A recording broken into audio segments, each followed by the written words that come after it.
Добро пожаловать на наш YouTube канал HotRaceInfo, и в данном видео я вам расскажу, как сделать сброс до заводских настроек на устройство Samsung Galaxy Z Fold 7.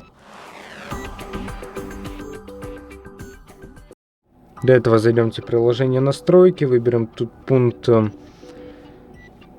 общие настройки, затем выберем сброс до заводских настроек, выберем сбросить, впишем данный пароль, нажмете удалить все. После чего впишем пароль и подождем, пока наше устройство перезагрузится.